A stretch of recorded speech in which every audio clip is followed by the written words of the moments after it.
Kata-katalah ya Bapa, kami siap untuk mendengarkan kata-kata firman Tuhan. Kami alaskan doa ini hanya dalam satu nama, Tuhan Yesus Kristus. Amin. Silakan duduk.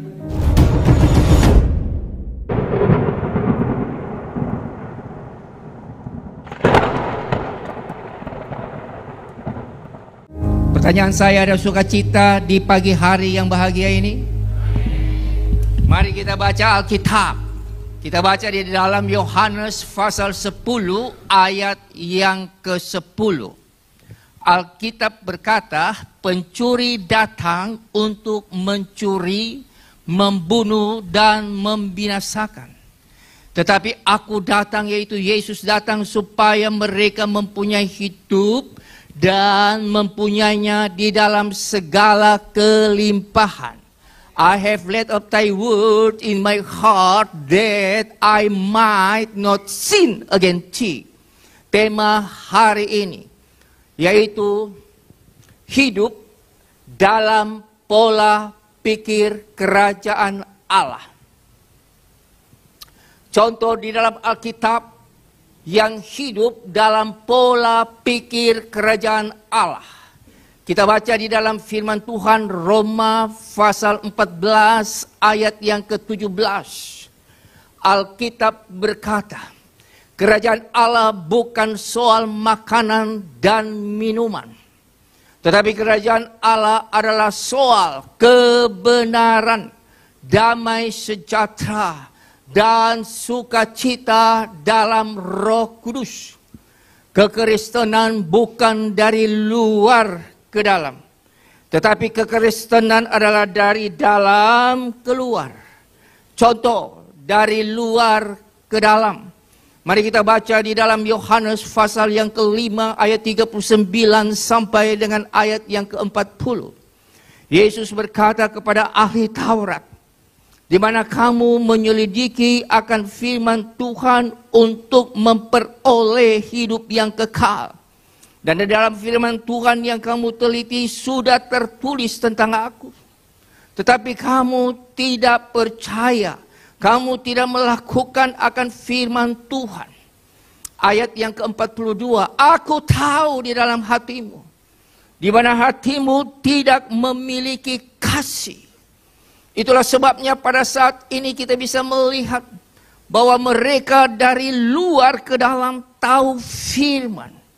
Di dalam Alkitab Matius pasal 2 ayat 4 sampai dengan ayat yang ke-6, di mana orang Majus datang ke Yerusalem dan kemudian bertanya-tanya di manakah raja orang Yahudi itu datang.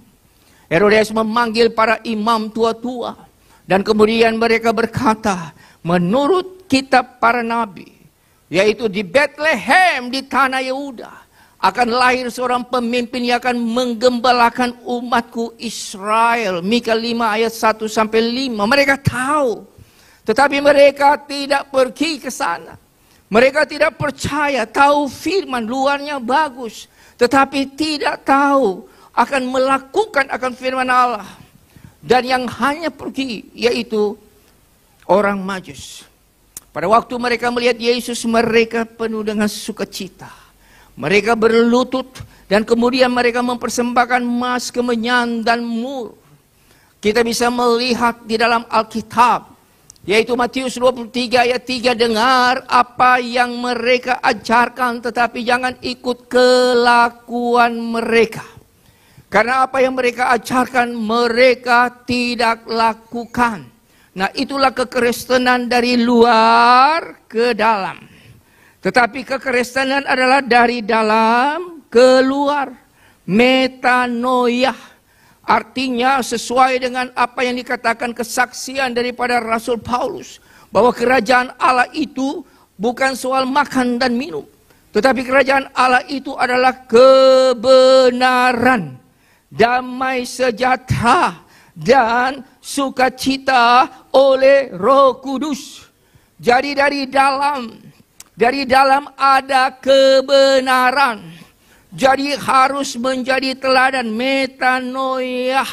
Dari dalam ada kebenaran, dari dalam ada damai sejahtera, dari dalam ada roh sukacita. Maka Alkitab mencatat bahwa otomatis orang bisa melihat perilaku kita. 1 Timotius 4 ayat 12. Jadilah teladan dalam perkataan, dalam tingkah laku, dalam kasih, dalam kesetiaan, dan dalam kesucian hidup. God is calling to me. Teach believers with my life, by word, by dominion, by love and by faith, and then by integrity, strength. Tuhan yang panggil, teladan dalam perkataan, tingkah laku, kasih, kesetiaanmu, dan dalam kesucianmu. Pam, pam. Alkitab mencatat, dari hati ada kebenaran. Firman Tuhan berkata, Yohanes 14 ayat 6, Yesus adalah kebenaran dan hidup. Yesus harus ada di dalam kehidupan kita. Dari dalam hati kita harus memiliki Yesus. Wahyu 3 ayat 20, Behold, I stand at the door and knock. If anyone hears my voice and opens the door, I will come into him. I will eat with him and he with me. Lihat, aku berdiri di muka pintu sambil mengetuk. Barang siapa yang mendengarkan suaraku dan membuka pintu hatinya, Yesus akan masuk ke dalamnya. Jadi dalam ada Yesus, maka ia akan makan bersama-sama dengan dia dan dia bersama-sama dengan aku. Dan itu saudara harus percaya pada waktu saudara buka pintu hatimu. Karena Yohanes 3 ayat 16, For God so loved the world that he gave his only begotten Son, that whoever believe in him should not perish but have eternal life. Karena sedemikianlah kasih Allah kepada dunia ini sehingga dikaruniakannya anaknya yang tunggal itu, supaya setiap orang yang percaya akan dia tidak binasa, melainkan beroleh hidup yang kekal. Jadi dari dalam ada kebenaran.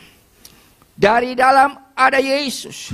Karena di dalam firman Tuhan mengatakan, di dalam perjanjian lama, kita baca Yesaya 43 ayat 11. Yesaya 43 ayat 11, akulah Tuhan, juru selamat satu-satunya. Dalam abad yang ke-8 sebelum Masehi. Jadi abad 800 tahun sebelum Yesus lahir. Firman Allah ini nubuat daripada Yesaya, di mana dikatakan bahwa Yesus satu-satunya juru selamat. Dan itu saya harus percaya. Itulah dari dalam. Demikian juga di dalam Hosea 13 ayat 4. Di situ dijelaskan, sama 8 abad ke-8 sebelum Masehi, di mana dia berkata bahwa Yesus itu adalah Tuhan satu-satunya juru selamat. Demikian juga di dalam abad yang ke-10, di mana di dalam firman Tuhan Amsal 21 ayat 21, di mana di situ dijelaskan tentang Raja Salomo. Dia menjelaskan, kejarlah kebenaran, maka kamu akan mendapatkan hidup. Kejar itu kebenaran, kejar itu kasih, maka kamu akan hidup. Dan kamu akan menikmati kehidupan bersama dengan Yesus. Ada hidup, itulah sebabnya I came that they may have life and have it abundantly. Kehidupan rohani melimpah. Orang kritik puji Tuhan, orang marah haleluya, Orang benci, puji Tuhan. Kanker kantong kering, haleluya. Hilang motor, puji Tuhan. Waktu saya masuk gereja di Manado, gereja Gemim Bethesda. Motor saya beli masih baru sekitar hampir 1 tahun. RX 125. Pulang daripada gereja saya lihat motornya sudah hilang. Saya menyanyi, bersyukur kepada Tuhan hilang motor. Bersyukur kepada Tuhan hilang motor. Sebab Dia baik. Bersyukur kepada Tuhan hilang motor. Cereng cereng. Kalau suamimu marah kepada istri, istri marah kepada suami, anak-anak marah kepada orang tua, bersyukur kepada Tuhan. Bersyukur kepada Tuhan, sebab Dia baik. Bersyukur kepada Tuhan, cereng-cereng. Firman Tuhan berkata dalam 1 Tesalonika 5 ayat 18, kehendak Allah yaitu mengucap syukur dalam segala hal. Persoalan apapun yang sedang saudara hadapi saat ini, belajar mengucap syukur supaya tidak stres. Karena masalah persoalan kalau ada di pikiran, maka itu kita akan stres. Karena pikiran ini bukan tempat sampah.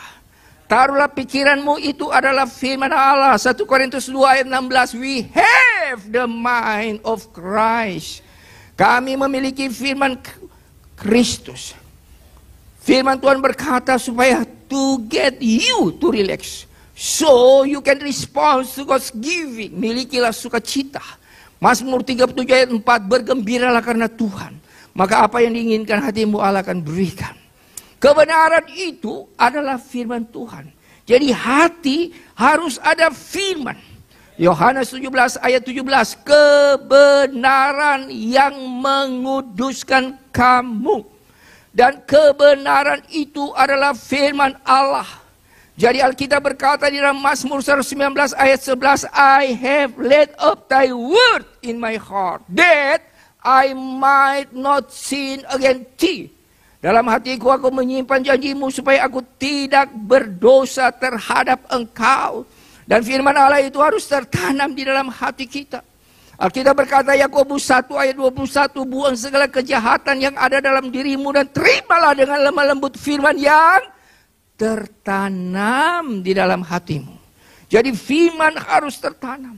Kalau tidak tertanam, Lukas 8 ayat 12, iblis mengambil firman dalam hati manusia supaya mereka tidak percaya dan tidak diselamatkan.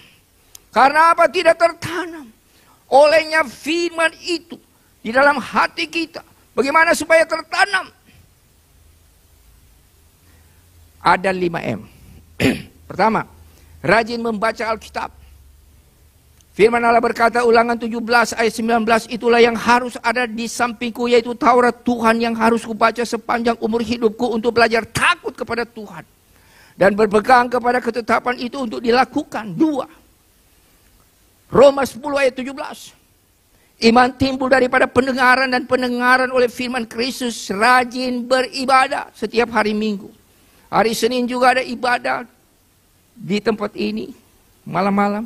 Demikian juga hari Selasa ada ibadah kaum pria. Hari Rabu siang ada ibadah gabungan dan lain-lain seterusnya. Hari Minggu ke gereja. Coba latih diri kita selalu beribadah. Ibrani 10 ayat 25. Jangan menjauhkan diri dari pertemuan-pertemuan ibadah yang dibiasakan oleh beberapa orang. Sehingga mereka, di mana kebenaran tidak ada pada mereka, mereka mudah stres. Karena apa? Firman tidak ada di dalam hati mereka. Itulah sebabnya yang ketiga, menyelidiki firman Allah. Alkitab berkata Kisah Rasul 17 ayat 11. Orang Yahudi di kota ini di Berea lebih baik hatinya daripada orang Yahudi di Tesalonika. Karena mereka setelah mendengar firman Allah, mereka menyelidiki setiap hari untuk mencari kebenaran. Hati baik Tesalonika, 1 Tesalonika 4 ayat 1. Kamu sudah mengikuti aku, tetapi kamu tidak sungguh-sungguh. Itulah sebabnya menyelidiki firman harus sungguh-sungguh supaya hati kita diubah. Yaitu kerajaan Allah ada di dalam hati kita. Yang keempat, yaitu tadi menyimpan firman. Mazmur 119 ayat 11. Dalam hatiku aku menyimpan firman-Mu, supaya aku tidak berdosa terhadap Engkau. Latih diri, jangan simpan dendam. Jangan simpan marah. Kalau saudara simpan kebencian, bapamu itu adalah iblis. 1 Yohanes 4 ayat 20, kalau engkau mengasihi Allah tetapi membenci saudaramu, engkau berdusta. Yohanes 8 ayat 44, bapa segala pendusta adalah iblis. Wahyu 21 ayat 8, pertama-tama masuk neraka itu adalah penakut. Yang ke-8 itu adalah pendusta. Itulah sebabnya pulang dari tempat ini, jangan benci-benci orang. Bolehkah lihat kiri kanan? Jangan benci orang. Kalau benci orang, bapa saya iblis. Percaya Yesus, bapa Yesus. Jadi dua bapa, satu iblis, satu Yesus. Yakobus 1 ayat 8, hati yang bercabang hidupnya tidak tenang. Pilih salah satu. Pulang dari tempat ini, saya doa supaya semua tidak ada kebencian. Supaya saudara sehat. Belajar supaya firman itu di dalam Alkitab. Mari kita baca di dalam Lukas 8 ayat 13. Di tanah yang berbatu-batu, pada waktu firman disampaikan, mereka bersukacita, mereka bergembira. Tetapi hanya sebentar saja. Karena firman itu, mereka di dalam hati mereka tidak berakar, sehingga mengalami pencobaan. Mereka murtad. Itu sebabnya firman itu harus berakar. Berakar di dalam hati kita. Di mana hati kita harus berakar firman Tuhan. Kolose 2 ayat 7. Hendaklah kamu berakar di dalam Yesus. Yaitu berakar di dalam firman itu sendiri. Akar hati kita harus ada firman. Nah, kalau hati kita berakar di dalam firman, maka kita baca Amsal 12 ayat yang ketiga. Amsal 12 ayat yang ketiga. Orang benar, kalau dia berakar di dalam firman, Alkitab berkata hatinya teguh. Saudara, persoalan tetap ada, tetapi hatinya teguh.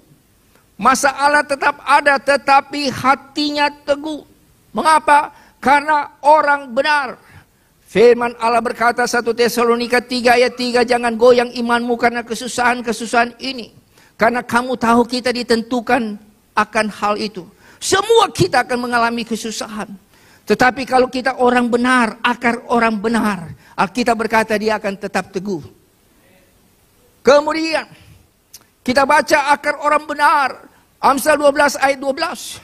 Akar orang benar akan berhasil. Alkitab berkata di dalam Kejadian 39 ayat 23. Firman Allah berkata, Tuhan beserta dengan Yusuf. Apa yang Yusuf kerjakan dibuat Tuhan berhasil. Saudara, kalau ada Tuhan, Tuhan buat berhasil. Tetapi kalau saudara ada harta benda, saudara akan khawatir. Ayatnya Ayub 20 ayat 22. Di dalam kemewahan yang berlimpah-limpah, mereka penuh khawatir dan mengalami kesusahan yang sangat dahsyat. Karena di dalam hatinya uang, uang, duit, duit. Tapi kalau hatinya berakar di dalam firman, maka Tuhan buat berhasil. 1 Samuel 18 ayat 14. Di mana Daud hatinya ada Tuhan, maka Tuhan buat berhasil setiap pekerjaannya. Nehemia 2 ayat 20. Allah semesta langit, dialah yang membuat kami berhasil. Karena apa? Ada Tuhan di dalam hati mereka. Akar orang benar. Tetapi akar orang fasik. Yesaya 5 ayat 24. Akar orang fasik, di mana hatinya busuk. Firman Tuhan berkata, akar orang fasik itu busuk. Akarnya jadi busuk. Kenapa? Karena mengesampingkan firman Tuhan.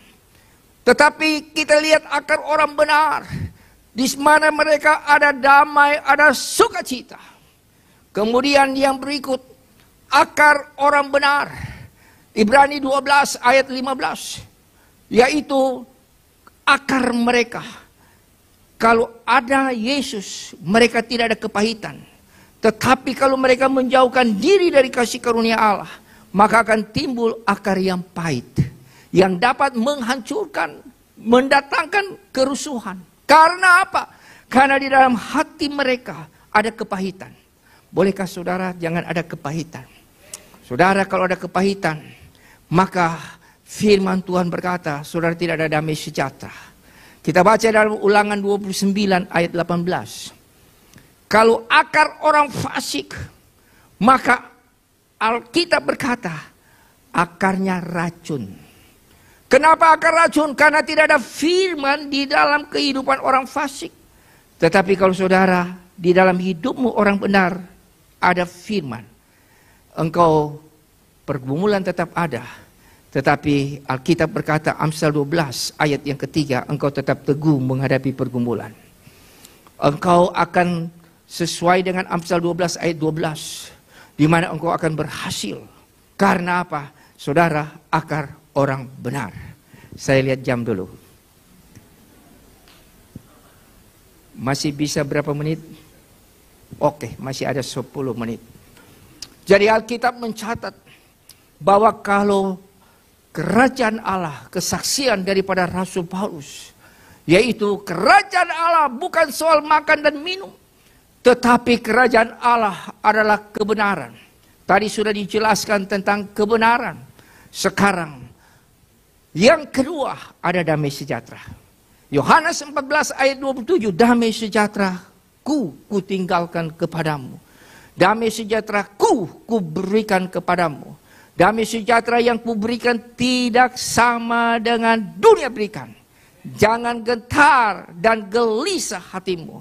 Jadi damai sejahtera bukan hanya yaitu ditinggalkan tidak gentar gelisah, tetapi di dalam hati. Tetapi firman Allah di dalam Alkitab Filipi 4 ayat 7, damai sejahtera Allah yang melampaui akal, memelihara hati dan pikiran di dalam Kristus Yesus Tuhan. Dan damai sejahtera itu harus memerintah di dalam hatimu. Yaitu Kolose 3 ayat 15. Bukan kemarahan yang memerintah. Bukan perceraian yang memerintah. Tetapi yang memerintah adalah damai sejahtera. Dan yang hatinya teguh. Alkitab berkata di dalam Yesaya 26 ayat yang ketiga. Yang hatinya teguh, Tuhan berikan damai sejahtera. Itulah sebabnya bersama Dia hatiku damai, walau dalam lembah kekelaman. Bersama Dia hatiku tenang, walau hidup penuh tantangan, walau hidup penuh kritikan, walau hidup tetangga marah-marah. Bersama Dia hatiku damai, walau dalam lembah kekelaman. Bersama Dia hatiku tenang, walau hidup penuh tantangan. Tak satu pun dapat menghiburku, tak seorang pun dapat menolongku. Hanya Yesus jawaban hidupku. Pam pam pam pam pam pam pam pam pam pam. Cereng cereng. Presiden Nelson Mandela, Presiden Afrika Selatan, dia berkata, a good mind and a good heart are always good combination. Pikiran yang baik dan hati yang baik merupakan kombinasi yang tangguh. Pada waktu Nelson Mandela, musuhnya itu mencebloskan dia di penjara, kesaksiannya. Kemudian musuhnya ini, di mana dia, kalau saudara baca akan kesaksiannya, sering dia pukul, dia ludahi dan seterusnya. ada yang hal-hal yang menyakiti hati. Setelah Nelson Mandela jadi presiden, orang tersebut dia panggil jadi timnya kerja. Secara manusia tidak masuk di akal. Tetapi dia berkata, a good mind and a good heart are always good combination. Hati yang baik, pikiran yang baik, merupakan kombinasi yang tangguh. Amsal 23 ayat 7. Sebab, seperti orang yang membuat perhitungan dalam dirinya sendiri, demikianlah dia. Mari makan, mari minum, tapi hatinya tidak tulus. Artinya, pada waktu dia mau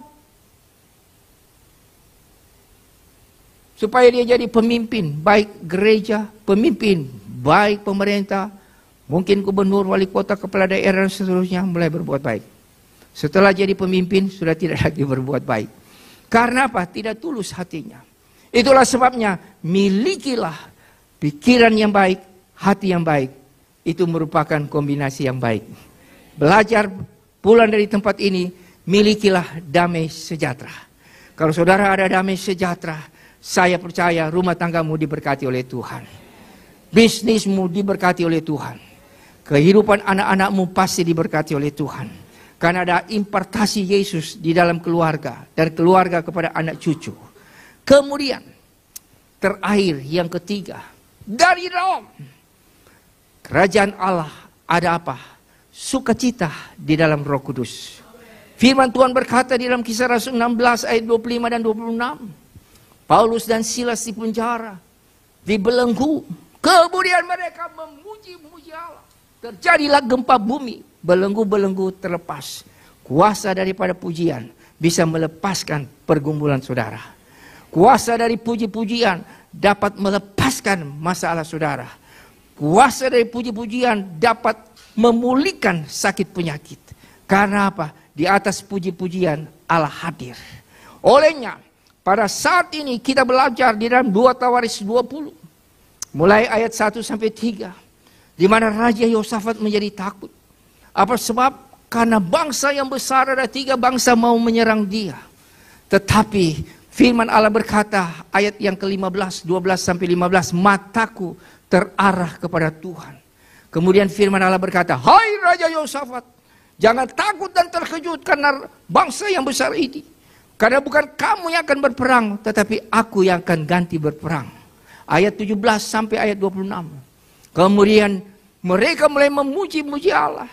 Berpuasa. Dan di muka daripada tentara mereka memuji-muji Allah.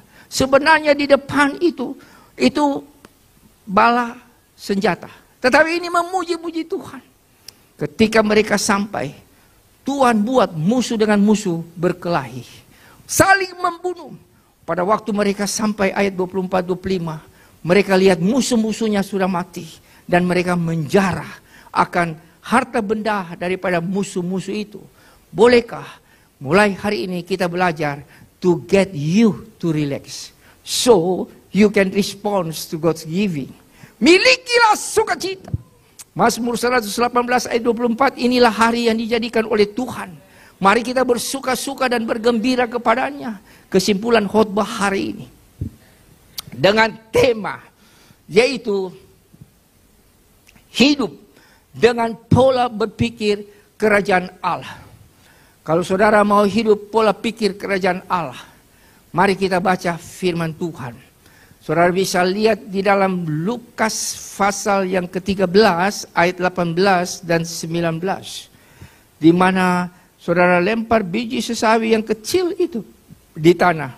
Maka biji sesawi itu hari lepas hari akan bertumbuh menjadi pohon yang besar. Ketika pohon yang besar, banyak burung-burung bernaung di situ. Jadi iman kita mulai dari kecil. Bolehkah rajin baca Alkitab? Supaya imanmu menjadi besar. Karena Roma 10 ayat 17, iman timbul dari pendengaran. Dan pendengaran oleh firman Kristus. Imanmu menjadi dewasa. Tantangan tetap ada. Tetapi saudara tidak goyah. Karena apa? Karena ada firman. Kalau saudara hilang itu iman, saudara bisa stres. Ketiadaan iman menghasilkan keadaan yang tidak tentram. Tidak tentram menghasilkan takut. Takut menghasilkan panik. panik menghasilkan pikiran liar. Pikiran liar menghasilkan gangguan saraf. Gangguan saraf atau neurosis hanya berjarak selangkah dengan psikosis. Psikosis itu sendiri adalah stres. Karena apa? Iman hilang. Tetapi iman yang aktif menghasilkan hubungan dengan Allah. Hubungan dengan Allah menghasilkan keyakinan. Keyakinan menghasilkan kelegaan. Kelegaan menghasilkan ketentraman. Ketentraman menghasilkan keseimbangan. Keseimbangan adalah memiliki kewarasan. Kenapa waras? Karena ada salib. Salib S1. A anak, L laki-laki, I ikut, B bapa, setia kepada Yesus. Itu artinya salib. Nah, kalau kerajaan Allah ada di sini, Roma 12 ayat 17 menjadi bagian kita. Janganlah membalas kejahatan dengan kejahatan. Lakukanlah apa yang baik bagi semua orang. Janganlah membalas kejahatan dengan kejahatan. Lakukan apa yang baik bagi semua orang. Cereng-cereng. Hai suami, janganlah membalas. Kalau istri marah-marah, kalau suka membalas, percuma hari Minggu masuk gereja Fatmawati. Hai istri, janganlah marah-marah. Kalau suami babatoreba, kalau suka marah-marah, percuma KTP Kristen. Cereng-cereng. Demikianlah firman Tuhan.